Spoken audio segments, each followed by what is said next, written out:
अस्सलाम वालेकुम।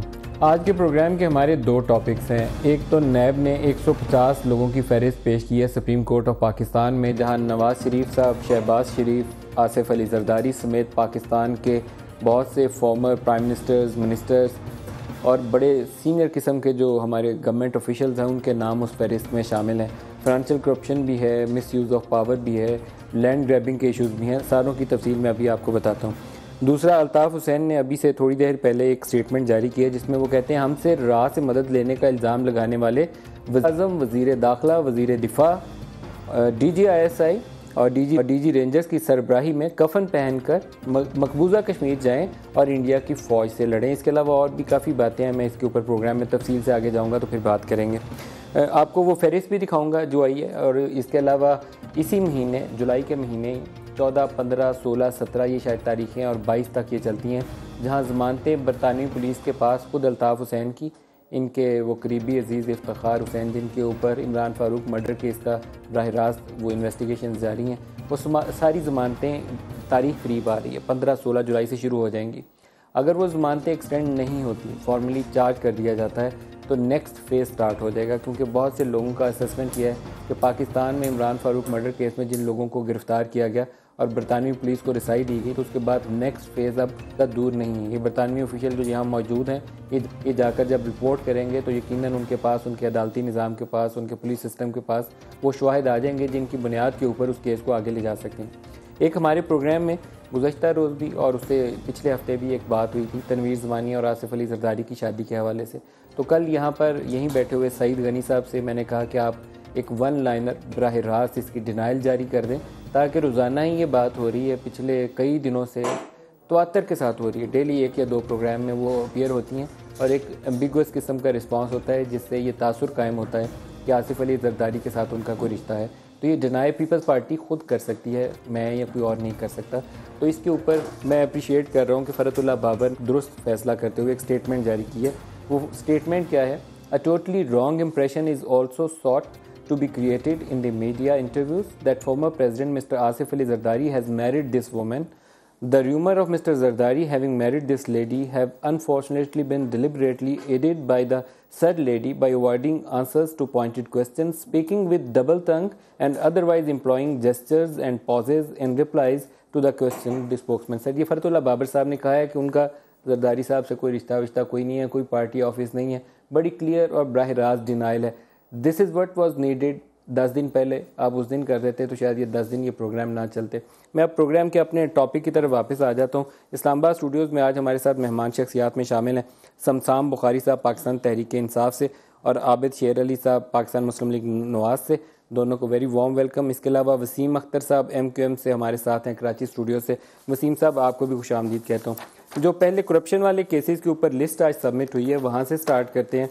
लिस्ट में नाम बहुत ही पढ़ के तो एक दफ़ा आप सबको सरप्राइज़ होगा कि इतने बड़े बड़े नाम हैं, और अगर हैं तो उसके ऊपर नैब ने अभी तक तहकीकात क्यों नहीं की। केस यही था सुप्रीम कोर्ट के सामने कि चेयरमैन नैब इसके ऊपर काम नहीं कर रहे, तो इसलिए इसके ऊपर एक रिपोर्ट पेश की जाए। सुप्रीम कोर्ट ने जब रिपोर्ट मांगी तो उसके ऊपर नाम आया यूसुफ रज़ा गिलानी साहब का, miss use of authority, illegal appointment of Toqeer Sadiq.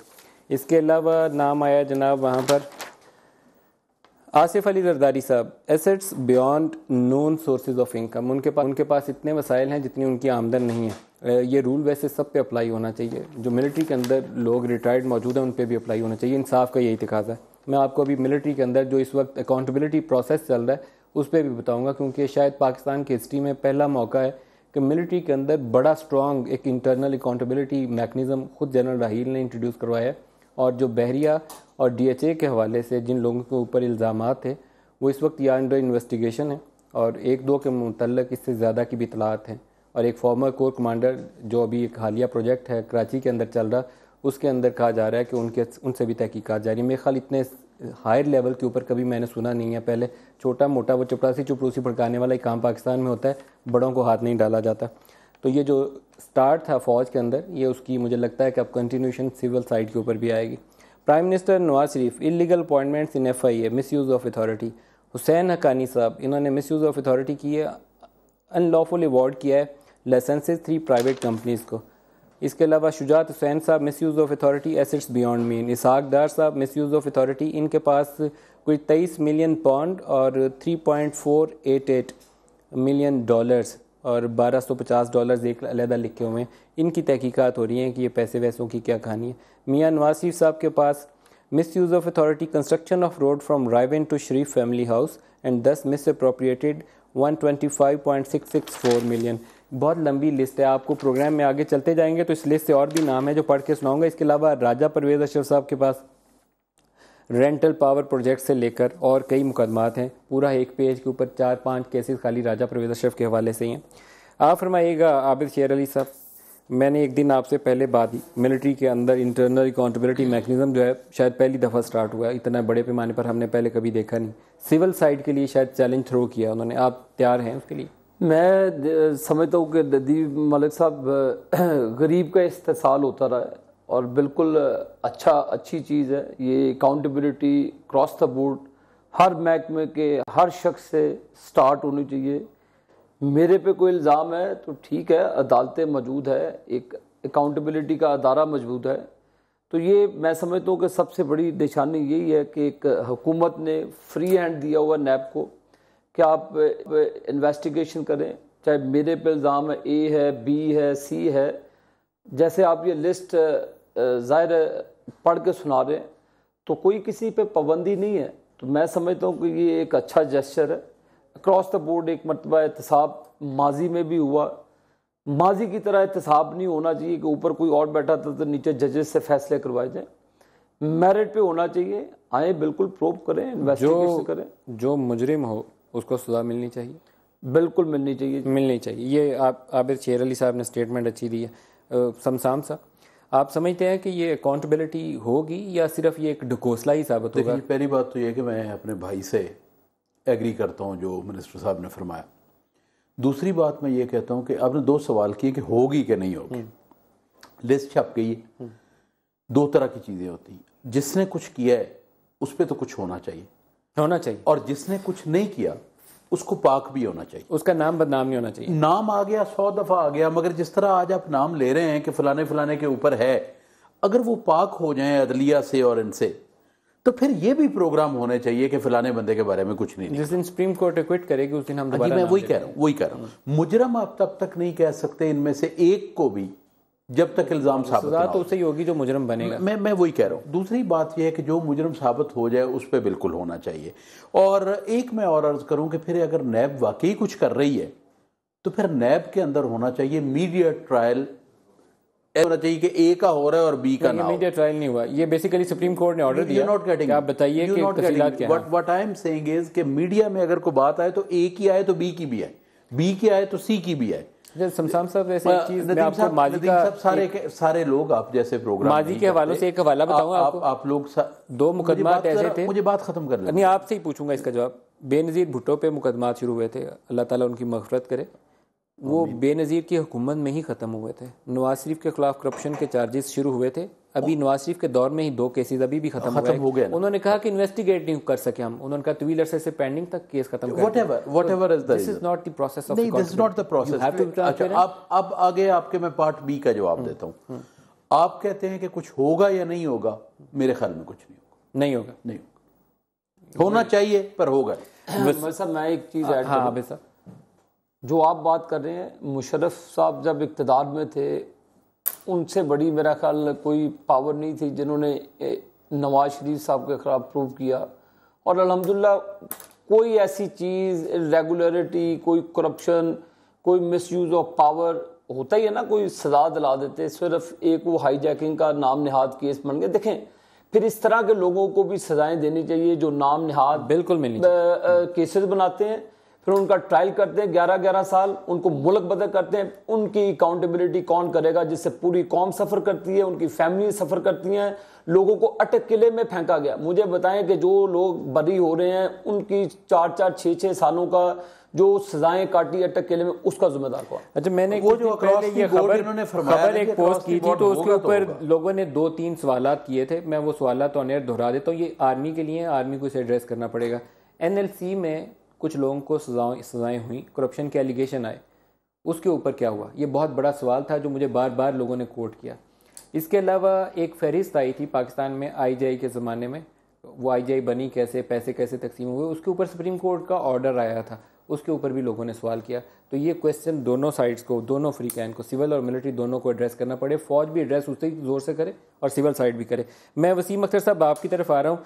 आपकी जमात से आज अल्ताफ़ हुसैन साहब ने बड़ा ही सख्त बयान जारी किया है जिसमें वो कह रहे हैं वज़ीर आला सिंध और सिंध असम्बली के अरकान अगर सिंध को धरती माँ समझते हैं तो वो ये बिल पास करें कि अब हमें सिंध धरती पर मजलूमों पर जुल्म करने वाली रेंजर्स नहीं चाहिए।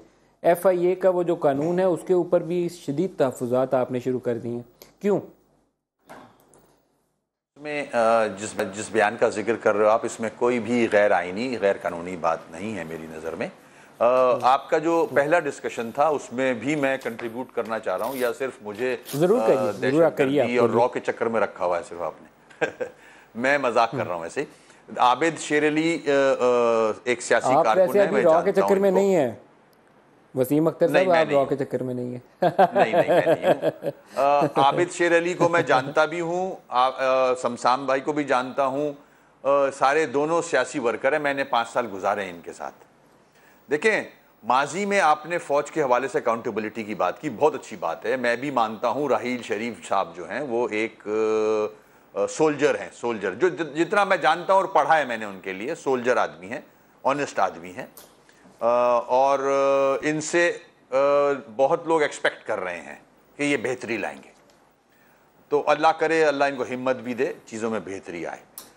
नंबर 2, जब अकाउंटेबिलिटी विद इन फौज कर रहे हैं तो मेरी नज़र में, मेरी सोच ये कहती है, मेरी रिक्वेस्ट होगी कि असगर खान का केस भी ज़रूर खोल दिया जाए और उसको मंतकी अंजाम तक पहुंचाया जाए। ठीक है, मंतकी अंजाम तक राहील शरीफ ही पहुंचा सकता है और कोई नहीं पहुंचा सकता। नंबर 3, मैं जैसे मैंने आबिद शेर अली के कहा कि इनकी एक जद्दोजहद है, मैं इनको जितना जानता हूँ, सियासी वर्कर हैं, कोशिश करते हैं अवाम के मसाइल हल कर सकें। सब चीज़ें हो नहीं जाती, कुछ होती भी हैं, कुछ नहीं भी होती। मगर इन्होंने जो बात की अपना नवाज शरीफ के हवाले से, मुशर्रफ साहब का हवाला देते हुए, मैं थोड़ा सा इख्तिलाफ यूं करूंगा कि मुशर्रफ साहब से भी सख्त आदमी आया था एक, जो ज़ियाउल हक था। उसने तो पीपल्स पार्टी के बानी लीडर को टांग दिया था, आपके लीडर को तो जेल भेजा उसने, अटक में भेजा था मेरे ख्याल में, और वो केसेस निपटा के वापस आ गए और माशाल्लाह आज प्राइम मिनिस्टर हैं। ज़ियाउल हक का जो टेरर और जो जालिमाना पॉलिसीज थी उसमें तो एक लीडर को टांग दिया गया और फिर सुप्रीम कोर्ट ने फैसला दिया कि वो बिल्कुल गलत हुआ था। तो ये हमारी माजी की मिसालें, जितने मुसल्ला जत्थे पाकिस्तान में काम कर रहे हैं ना जी वसीम अख्तर साहब, जितने मुसल्ला जत्थे पाकिस्तानी सरजमीन पर काम कर रहे हैं, ये उसी दौर का एक तोहफा है, उसी की देन है, उसी की देन है। ये आज जो हम काट रहे हैं ना, वो उसी ने बोया था। जो आज हम तालिबान, IS, जितने भी कलदम तंजीमें। साहब इस पे कुछ ऐड कर लें, मुझे ब्रेक लेनी है, अब जल्दी ऐड कर लें। मैं सिर्फ ये कहना चाह रहा हूँ कि जो वसीम ने कहा है अल्लाह इनको हिम्मत दे, मैं भी ये समझता हूँ कि मुशर्रफ के गुनाह से ज़ियाउल हक का गुनाह बहुत बड़ा है। मुशर्रफ का भी लेजिटिमेट नहीं है, गलत किया उन्होंने, मगर ज़ियाउल हक ने जितना किया वो हमने तो देखा उस वक्त होता हुआ, वो जुल्म जितना ये कह रहे हैं वो उससे भी ज़्यादा था। एक ब्रेक ले लें, ब्रेक से वापस आते हैं तो दूसरे टॉपिक भी डिस्कस कर साथ रहिए।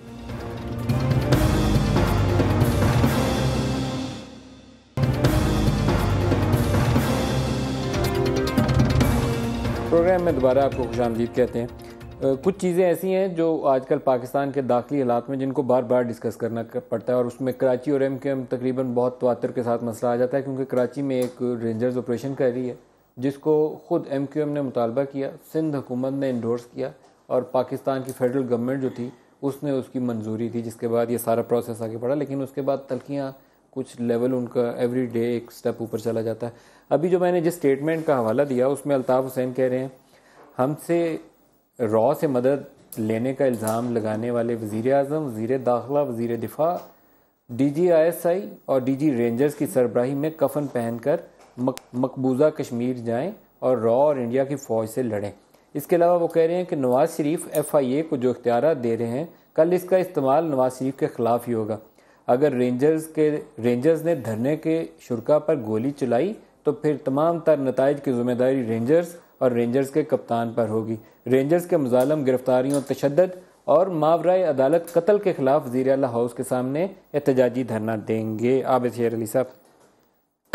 मैं समझता हूँ अगर आपको अल्ताफ़ हुसैन साहब की कुछ गुज़श्ता चंद साल पहले स्टेटमेंट मैं याद करा दूँ कि मुझे भी वर्दी पहन फ़ौज को खुद दावत देते थे, कहते थे आए शहर कराची को संभाल लें, आए, खुद पुकारते थे ना जी। अब जब रेंजर है, FIA है, जहाँ तो वो किसी गलत बंदे को पकड़ रहे हैं जो अब लॉन्चे भर के बाहर पैसों की भेज रहे हैं और कोई ऐसी चीज़ों में मुलव्वस हैं, तो मुझे बताएं नदीम मलिक साहब, किसी को तो कुछ तकलीफ नहीं होनी चाहिए। लॉन्चे भर के पैसे भेजने वाले का इल्ज़ाम पीपल्स पार्टी के बंदे के ऊपर था। मैं उसका नाम नहीं लेता क्योंकि मेरे पास उसके सबूत नहीं है। वो चीज़ें जो पकड़ी गई हैं, वो मैं नहीं कह रहा पकड़ी गई हैं, इस वक्त उसकी इन्वेस्टिगेशन हो रही है बशमूल मेरे। पूरी दुनिया के अंदर फेडरल एजेंसीज को पूरी इजाज़त होती है। आप हमसाया मुल्क में चले जाएं, उनकी जो इंटेरोगेशन होती है वो किसी को भी सीबीआई वाले पकड़ लेते हैं। तो ये जब CBI उधर है, FIA इधर है, तो फिर ना तो वो किसी गलत बंदे को पकड़ने, अगर मेरे घर से कोई पैसे 2-2 अरब रुपया बरामद हो, कहें जी FIA रेड ना करे। ये भी आप MKM को नहीं कह रहे, आप दूसरी पार्टी को भी जा रहे हैं। जनरल एक चीज में बात कर रहा हूँ, लेकिन मेरी बात सुने, हमें मेरी इन लीडरान से रिक्वेस्ट है कि इसमें फौज को कंट्रोवर्शियल ना बनाएं, अपने रेंजेस को कंट्रोवर्शियल देखें। एक चीज, अब कराची में अमन हुआ, टारगेट किलिंग खत्म हुई, भत्ता कलेक्शन खत्म हुई, लोगों को सुख का सांस आना नदीम मलिक साहब शुरू हुआ। तो इसमें तो खुशी होनी चाहिए कि बजाय कि आप तकरीर शुरू कर दें अपने एजेंसीज के खिलाफ कि जी ये ऐसे होगा। क्या मुझे बताएं कि क्या FIA ने किसी से भत्ता लिया? क्या रेंजर्स किसी से भत्ता ले रही है? क्या रेंजर्स किसी की ऑफिशियल डाटा है वो ये जाहिर करता है कि जब से रेंजर्स ने पिछले 1 साल में ऑपरेशन किया है, तो जो मेजर क्राइम्स हैं जिसमें टारगेट किलिंग है, किडनैपिंग फॉर रैंसम है, इसमें मैसिव डिक्लाइन है। ये अभी गुज़श्ता रोज़ मैं यही कहते हैं ना, जुल्फ़िकार अली भुट्टो ने शायद वो इख्तियार दिया था कि आर्मी कोर्ट्स सिविलियंस को भी ट्राई कर लें और ये कर लें, और फिर उसके ऊपर मुकदमात नहीं सुने जाते। बड़े इश्यूज़ पैदा हो गए थे उसके बाद। अभी वो कह रहे हैं कि नवाज शरीफ साहब FIA को जो इख्तियारात दे रहे हैं, कल नवाज शरीफ के खिलाफ इस्तेमाल ना हो जाए। देखिए नदीम साहब, पहली बात तो ये है कि अब पीपल्स पार्टी वाला है कोई नहीं, मैं पीपल्स पार्टी छोड़ चुका हूँ, तो इसलिए ये इस बात पे जो कह गए। लेकिन मैं भुट्टो साहब की पॉलिसी से मैं तो सच्ची बात है एग्री करता हूँ, और मैं तो करता हूँ। मैं गुजारिश ये है, अब शेर अली साहब ने बड़ा वाज़ेह उसको कहा है, उसके बाद कुछ कहने को आपका प्रोग्राम जो है वो रह नहीं जाता उस बात पे। लेकिन हकीकत ये है कि एक तकरीर नहीं है अल्ताफ़ हुसैन साहब की, मल्टीपल तकारीर हैं कि फ़ौज कब आएगी, जनरल कब आएंगे। मैं जनरलों को आवाज़ देता हूँ आ जाएं। अब वो आ गए और लेजिटिमेसी से आ गए, अप्रूव कर दिया फेडरल गवर्नमेंट ने भी, सिंध गवर्नमेंट ने भी लिख दिया, और इनकी मर्ज़ी से आ गए, ये भी सिग्नेटरी। फ़ौज नहीं है, रेंजर्स जी, बात एक ही है जी, वो भी आ गई, पैरामिलिट्री है बस। वो तो आपको भी पता, मुझे भी पता ये कौन सी कंडीशन में। लेकिन उसके रिजल्ट्स क्या हैं? उसके रिजल्ट्स ठीक हैं, उसके रिजल्ट्स गलत नहीं। अब सूरत हाल ये है कि एक जगह अगर पुलिस से नहीं संभाला जा रहा, सूबाई हुकूमत ने उनको रिक्वेस्ट किया, इन्होंने असेंबली में पास किया। मैं तो अब असेंबली में नहीं हूँ, वसीम भाई तो असेंबली में है मेरे ख्याल में, और नहीं है आजकल। अच्छा, मुझे नहीं पता। तो मैं गुजारिश ये करना चाह रहा हूँ कि इसमें अब रेंज और इनको पैरामिलिट्री फोर्सेस को और FIA को टाइम देना चाहिए। और पूरी दुनिया में, अमेरिका में देख लें FBI करती है, इंडिया में जैसे फरमाया मिनिस्टर साहब ने CBI करती है। यहाँ पे FIA को अगर वो जायज़ काम कर रहे हैं तो हमें उससे कोई परेशानी नहीं होनी चाहिए, अगर नाजायज़ काम कर रहे हैं तो हमें पिन पॉइंट करना चाहिए। आपको क्यों इतराज़ है? क्योंकि ये मुतालबा आप ही का था, आप कहते थे कि फ़ौज के बहादुर और जो लॉयल जर्नैल हैं वो टेक ओवर कर लें, ये दावत देते थे लाइव प्रोग्राम में। तो फिर आप तशवीश इतनी क्यों है? FIA को इख्तियार देने के ऊपर आपने बहुत प्रोटेस्ट किया। आबिद भाई ने भी जो बात की, शमशान भाई ने बात की, बिल्कुल समझ में आती है। देखें, आप लोगों को, आप ग्राउंड पे नहीं हो, हम ग्राउंड पे हैं कराची ना। हमने ही डिमांड किया था टारगेट एक्शन किया जाए, क्योंकि हालात इतने ख़राब हो गए थे कि आप सोच भी नहीं सकते। मैं जितना बताऊं वो कम है। इतना कुछ हो रहा था, गर्दनें काटी जा रही थी कराची में, शनाख्ती कार्ड चेक करते थे, बसों से उतारते थे और देखते थे ये उर्दू स्पीकिंग है तो लियारी गैंग वॉर वाले गर्दनें काटते थे, बाकायदा बदफेली करते थे रमजान के महीने में। आप कमी आई कि नहीं आई? आप कमी आई उसमें? कमी आई है, कमी आई है, कमी आई है। ठीक है, सुने, मैंने ही कहा था, आप शमशान भाई ने अल्ताफ भाई को कोट किया, बिल्कुल ऐसा ही कहा है अल्ताफ भाई ने। जब ये हालात हो जाएं और फायरिंगें हो रही हों कटी पहाड़ी पे एक आबादी पे और रोकने वाला कोई नहीं हो, और फिर ISI को गवर्नर साहब फोन करें तो वहां से कुमक पहुंचे और वहां से लोग आके रुकवाएं उसे, ये कंडीशन थी कराची की। आगे चलता हूं, नवाज शरीफ साहब से रिक्वेस्ट की कि टारगेट एक्शन किया जाए, उनकी मेहरबानी, उन्होंने पाक कराची आए, वो इंटीरियर मिनिस्टर साहब आए, टारगेट एक्शन प्लान किया, हम उसमें साथी थे इनके, हम साथ थे इनके, हमने एग्री किया उसको। मगर नवाज शरीफ साहब की एक पॉइंट था, मैं बहुत टीवी टॉक शो में ये कह चुका हूं, आपकी टीवी टॉक शो में भी कह चुका हूं, एक ओवरसी कमेटी बननी थी और इंटीरियर मिनिस्टर साहब भी चाह रहे थे वो कमेटी बने, मगर वो क्या, कहां से कोई चीज आई है, कहां से कोई फोन आया है, किसको पसंद नहीं थी वो। अच्छा, ओवरसी कमेटी बनती न्यूट्रल लोगों पे, सहाफी होते उसमें, नोटेबल्स होते, NGOs के लोग होते, पॉलिटिकल नहीं होते, जो देखते कि भाई ये ऑपरेशन टारगेट एक्शन सही हो रहा है, ज्यादती तो नहीं हो रही।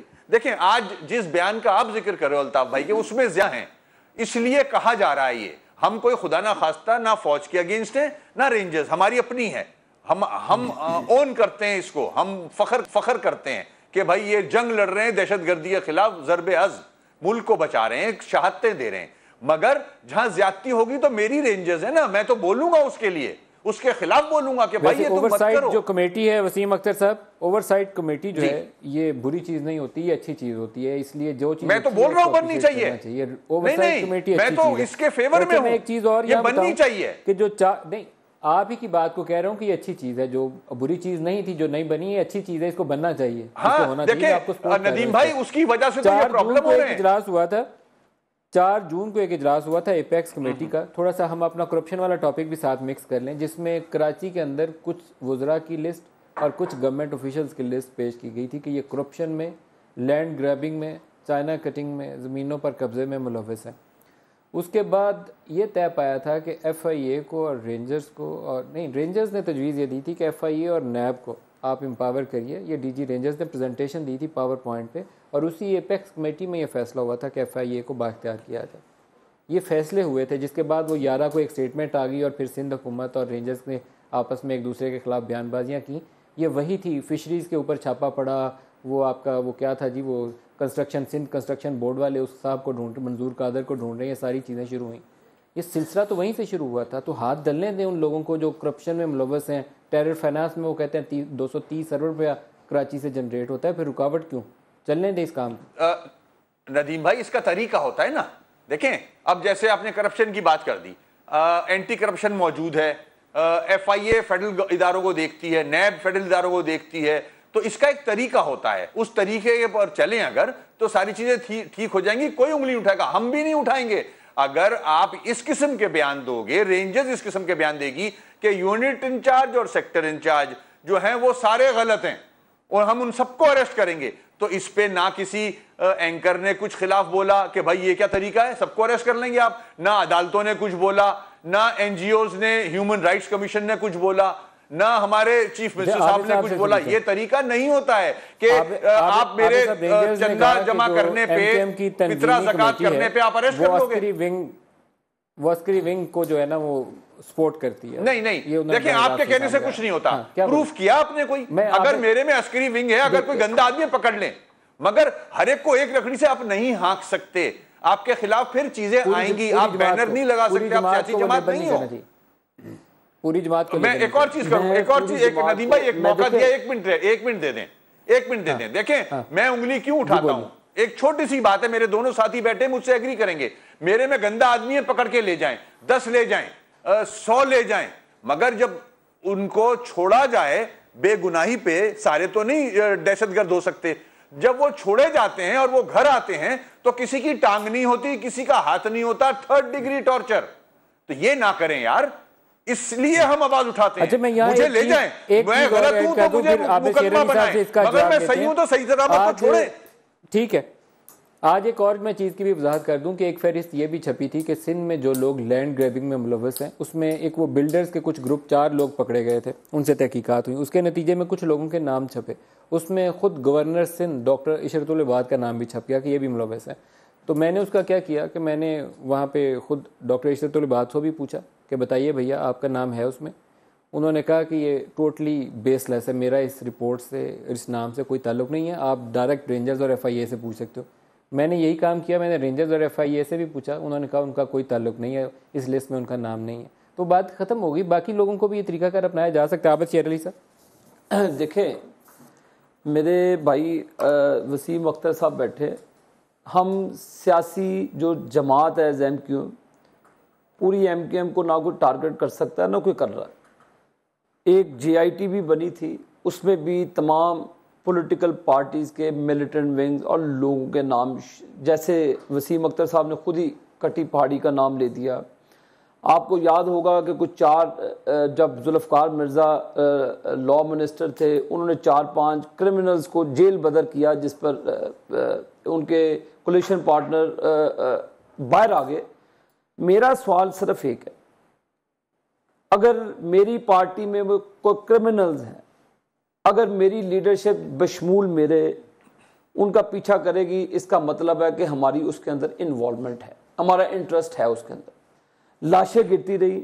मेरा अपने भाई से ये सवाल है, लिस्टें मौजूद है, रिकॉर्ड और एविडेंसेस मौजूद हैं, टेलीफोन कॉल्स मौजूद हैं, किसने किसको कॉल की, ये इंफॉर्मेशन शेयर हुई है जो उनकी इंटेलिजेंस एजेंसी की है। वो doctor Imran Farooq murder case की आप बात कर रहे हैं? मैं ओवरऑल बात कर रहा हूँ। जो फ़ोन करते हैं आजकल, मलिक साहब, कौन सा ऐसा दौर है कि जिस पे आप कॉल ट्रेस नहीं कर सकते, बंदों को तीनों बंदे जेरे हिरासत। देखो ना, अब जिसने गाड़ी लेनी है बेचारे ने, गाड़ी की भी प्रोटेक्शन के लिए आपको भत्ता देना पड़ता है वहाँ पे। अगर किसी ने इलाज कराना, इलाज के लिए भी बिजनेस कम्युनिटी से जाके पूछें कि लोग बेचारे दरबदर की ठोकरें खाने और भत्ता माफी है। मैं किसी पे इल्ज़ाम, देखिए ये एक इन्वेस्टिगेशन है।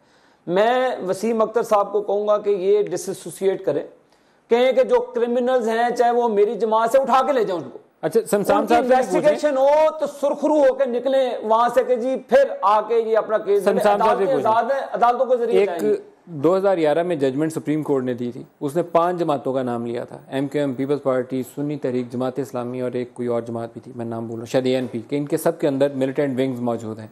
तो असूल तो अगर यही था तो फिर सारों में पूरा तथहीर का अमर सारा अक्रॉस दी बोर्ड चलने दें, फिर किसी को शोर नहीं मचाना चाहिए। पहली बात तो ये है कि जिन जमातों का भी आपने जिक्र किया, कराची के अंदर था ये जी, मैं वही उसी पे आ रहा हूँ। जिन जमातों का भी आपने जिक्र किया तो उनका जिक्र उन्होंने किया कराची के अंदर का, ये नहीं कहा कि पूरे मुल्क में। मतलब अगर जमात इस्लामी का जिक्र आया तो जमात इस्लामी लाहौर का जिक्र नहीं आया, जमात इस्लामी कराची का जिक्र आया।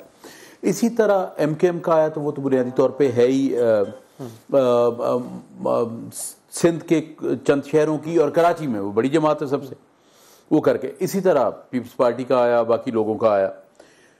अर्ज़ ये है कि अब एक इल्ज़ाम लग गया है, और ये बात तो मैं एग्री करता हूँ, बिल्कुल एग्री करता हूँ वसीम साहब से, कोई कि ये नहीं करना चाहिए कि सारी की सारी जमात गंदी है, ना को कह सकता है। और सियासी जमातें अगर ख़त्म होंगी तो यकीन कीजिएगा मुल्क ख़त्म होगा। फिर सियासी जमातें कायम रहनी चाहिए, सियासी जमातें कायम रहनी चाहिए, मगर तत्हीर का अमल जो है वो अब अक्रॉस द बोर्ड तमाम सियासी जमातों में, बल्कि तमाम सोसाइटी में हो जाना चाहिए। तत्हीर हो भी तो सही ना, हम तत्हीर के नाम तत्हीर में तत्हीर का फिर मैं आपको बताऊं, अभी भी बहुत सारे लोग सिंध के जो वासी हैं, मैं आपको मुल्क के लिए ये बात करनी चाह रहा हूँ, उनको, आपको पता है मैं पंजाब से रहने वाला हूँ, बल्कि सिंध के जो हमारे दोस्त हैं उनके दिल में एक गिला ज़रूर है कि अभी भी जो काम हो रहा है वो सिंध में ज़्यादा हो रहा है, कहीं और नहीं हो रहा। तो ये across the board and across the province होने चाहिए। और सारा अपने भाई आप सवाल कर लें, फिर मैं ब्रेक लेंगे। मैं वसीम अख्तर साहब आपके लिए सवाल छोड़ता जा रहा हूँ कि जो कराची ऑपरेशन में 420 पुलिस अफसरान को ऑपरेशन के बाद शहीद किया गया, 90 की उसका जिम्मेदार कौन है? और जो पुलिस में रिक्रूटमेंट हुई, सारे दहशतगर्द, बत्ताखोर, और 2 नंबर लोगों को रिक्रूट करके, ये मैं नहीं कह रहा, ये इंटेलिजेंस एजेंसीज की रिपोर्ट है, जो करप्ट पुलिस हो, जो भत्ता की बेताज बादशाह हो। मैं ये गवर्नमेंट में भी मेरे भाई 11 साल से रहे हैं, ब्रजमान दोस्त अभी भी गवर्नमेंट के साथ ही मुझे बताएं कि 99 से लेकर 2013 तक रूलिंग पार्टी में मेरे भाई वसीम अख्तर और उनकी पार्टी रही है। मैं इनसे जवाब ब्रेक ले लें जी, कराची यहाँ एक ब्रेक ले लें, ब्रेक से बाद वसीम पूछते हैं, हमारे साथ रहिए।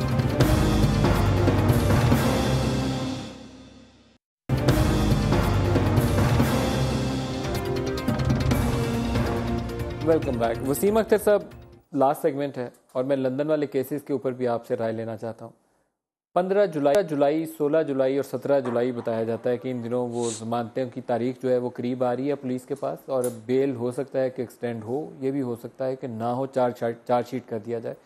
जमात ने इस पे, MQM ने क्या सोचा है कि अगर चार्जशीट हो गए तो मुकदमा बन जाएगा, और एक के इमरान फारूक का मुकदमा इफ्तिखार साहब के ऊपर है, मनी लॉन्ड्रिंग का अल्ताफ़ साहब के ऊपर है। स्ट्रेटजी है कोई लोकली, कैसे मैनेज करेंगे जमात को? देखिए नदीम भाई, बिल्कुल आप की जो कंसर्न है वो बिल्कुल सही है। एक क्राइसिस से गुजर रही है पार्टी, और हम इसको अमिकेबली बिल्कुल हिम्मत से फेस भी कर रहे हैं, चाहे वो इंग्लैंड हो, चाहे वो हमारे मुल्क के अंदर जो चीज़ें उठाई जा रही हैं उनको मीडिया के थ्रू पब्लिक में हम डिफेंड कर रहे हैं, फेस कर रहे हैं। लीगल मैटर्स हैं, वहाँ हमारे वकला हैं जो इसको देख रहे हैं, और इंशाल्लाह बहुत चीज़ें मुश्किल होती हैं उसको एड्रेस करना, लेकिन आप सियासी लोग हैं, सियासी लोग दूर अंदेशी से काम लें तो ज़्यादा बेहतर होता है। 92 से आपकी जमात जो है एक अबूरी सेटअप के तहत चल रही है, ये जो आपकी राब्ता कमेटी है अबूरी सेटअप था, 92 से चल रहा है। तो आपको लगता नहीं है कि इस क्राइसिस से निकलने के लिए एक पार्टी लोकली लीडरशिप जो है, जिसको भी वो अल्ताफ़ हुसैन की जमात है, ये किसी और की जमात अभी नहीं है, अल्ताफ़ हुसैन का नाम इसके ऊपर गहरी छाप है, जैसे नवाज शरीफ का नून लीग के ऊपर छाप, वैसे ही छाप, उससे भी ज़्यादा। तो लेकिन लोकल इलेक्शन, लोकल लीडरशिप को तो एम्पावर करना पड़ेगा आपको। ये तो नहीं हो सकेगा कि पार्टी आपकी रिमोट कंट्रोल से चले, फिर ये क्राइसिस आएगा जिसकी अभी आप निशानदेही कर रहे हैं कराची के अंदर। देखिए नदीम भाई, मैं इस बात को नहीं मानता। आज तकरीबन 25 साल से ज़्यादा हो गए हैं अल्ताफ़ भाई वहाँ बैठ के पार्टी चला रहे हैं। रिमोट नहीं है ये। अगर रिमोट होता तो इट्स अ मिरेकल कि पूरी दुनिया में ये मिसाल नहीं मिलती, एक लीडर एग्जाइल में है और वो पाकिस्तान में पार्टी चलाता है, और जिसके 52 MPA हैं और सेनेटर्स हैं, NMNAs हैं।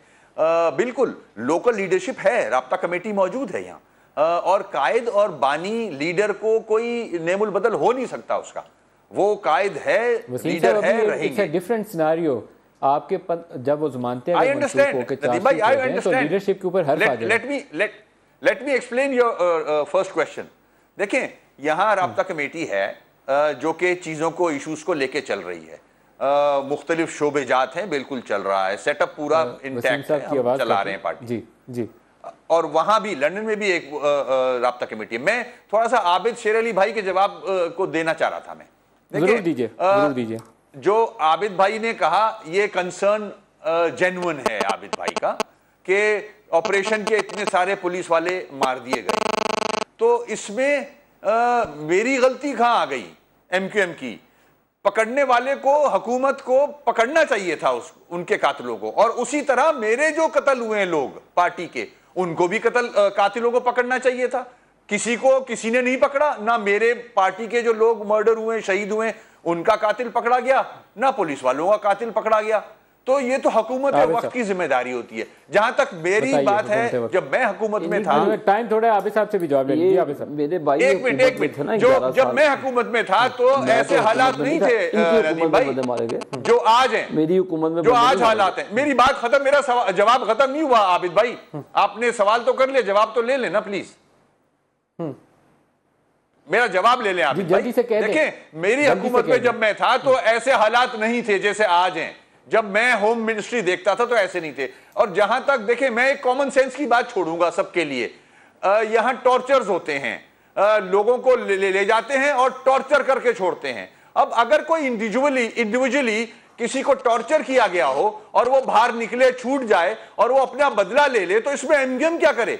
MQM थोड़ी है जिम्मेदार इसकी। आबिद साहब, तो अगर आप टॉर्चर कर लो, वो बाहर निकल के कुछ ना करे। आबिद साहब, एक मिनट, आप सब कुछ कर लो। मिनिस्टर थे जब अगर वो ठोक देता है आपको तो वो गद्दार हो जाता है, वो दहशतगर्द हो जाता है। आप बंद कमरे में उसकी रेड मार दो, उसको मार मार के 3rd डिग्री टॉर्चर करो। जब कराची में कंटेनरों के ऊपर से गोलियां बरसी, सुन तो लो। नहीं आबिद भाई नहीं, अब मेरे साथ ज्यादती कर रहे हो आबिद भाई, अब मेरे साथ आप ज्यादती कर रहे हो, मेरे साथ ज्यादती कर रहे हो आबिद भाई। बिल्कुल, मैंने तो आबिद भाई ज्यादती कर रहे हो आप। मेरा सवाल, आपके सवाल का जवाब मेरा खत्म नहीं हुआ, मुझे जवाब तो देने दे। मुझे तो नदीम मलिक साहब ने कहा बोले, मैंने तो जवाब नहीं, आबिद भाई मेरा जवाब खत्म नहीं हुआ।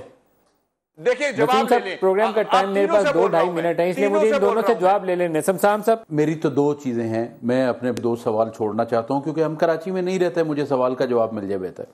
एक तो लॉन्गेस्ट सर्विंग गवर्नर पाकिस्तान की हिस्ट्री में डॉक्टर इशरत आबाद हैं, जो एमकेएम से हैं। अभी जाके पता नहीं डिसोसिएशन की बातें हमने सुनी है, मगर वो भी कोई नहीं है, मैं वही कह रहा हूँ, वो भी कोई नहीं। लेकिन लॉन्गेस्ट सर्वर 12 साल के करीब हो गए उनको गवर्नर हुए, क्यों नहीं इन्होंने इस एड्रेस को किया? दूसरा मुझे ये बताएं कि ये जितने भी लोग पुलिस में वहां शहीद हुए, उन पे कभी ना कभी ये जरूर था कि किसी एक्शन में ठीक या गलत, मगर उनकी नबुर्द आजमाई एमकेएम से रही। ये सवाल आबिद साहब का इसलिए बनता था कि उनकी नबुर्द आजमाई जो है वो एमकेएम से रही। और तीसरी बात यह है कि 12 मई का जवाब आज तक तसल्ली बख्श नहीं आया। लेकिन मैं इसका प्रोग्राम यहाँ एंड करना पड़ेगा, मेरा वक्त खत्म हो गया, लेकिन इन क्वेश्चन को हम कंटिन्यू करेंगे आइंदा आने वाले दिनों में। शमशाम बुखारी साहब, आबिद शेर अली साहब और वसीम अख्तर साहब, बहुत शुक्रिया, आप हमारे साथ रहे। आज के लिए इतना ही, इजाज़त दीजिए, खुदा हाफ़िज़।